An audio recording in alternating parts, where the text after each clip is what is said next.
Well, he didn't make it. And I see his face to this day.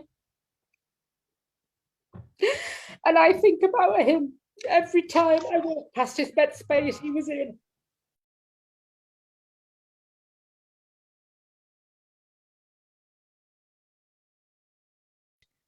I remember the name of the first patient I nursed with COVID who died. Tommy, a builder, a family man with plans to retire from the building trade. He told me before he was sedated and put on a ventilator that if he had made it, he would give up work and spend time with his family. He was angry at himself for not retiring earlier. He said he was comfortable financially, so why had he not spent the time away? Why had he spent time away from his 3 children and grandchildren? He was a fit 65-year-old because a physical job had kept him fit. But when I met him, he had had 10 days at home and well with COVID. I'd come in through A&E and spent 3 days on CPAP trying desperately to stay off a ventilator. He complained that his lungs were on fire.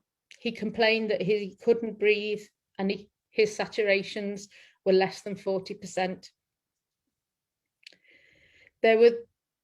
These were the early days of COVID, and we didn't understand the disease as well as we came to.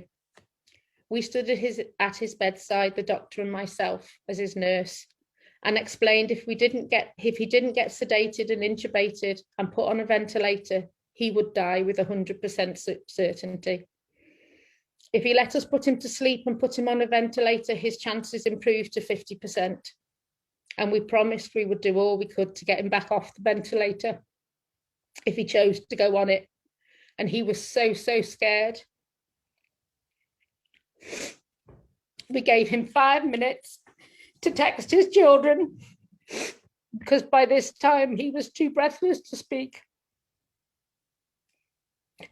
They rang the unit, hysterical, as we were sedating him, as his texts to them were goodbye ones, because he said he didn't think he'd make it and he loved them. Well, he didn't make it. And I see his face to this day. And I think about him every time I walk past his bed space he was in. Following him, there were so many others. I remain proud to be a nurse, so proud of the NHS, and so grateful for every minute and second of life.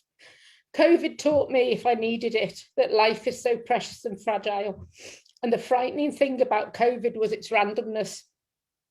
On ITU, we had family members who caught it and were hardly ill. And then their mothers, their fathers, their brothers and their sisters all ended up on ITU at the same time, dying of a virus that had just given them a sniffle. I saw colleagues again and again ease the family's pain and support as much as they could. Strange times, relatives unable to visit or see their loved ones on the end of a phone or a screen. Unimaginable the heartache for those people. The last year has damaged me and my colleagues to varying levels, but no one has come through it unscathed.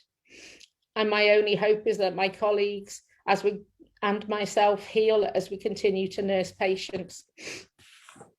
Sorry for getting upset. I didn't intend, I don't mean to. I think if we were all in the same room, I think everyone would be on their feet, and I think there'd be a lot of tissues as well. That's so brave. Thank you so much for sharing that with us. I think it is just so important for people to hear that. And I think there was one of the comments said, if Boris was listening to this, then he should be hanging his head in shame. And, you know, absolutely.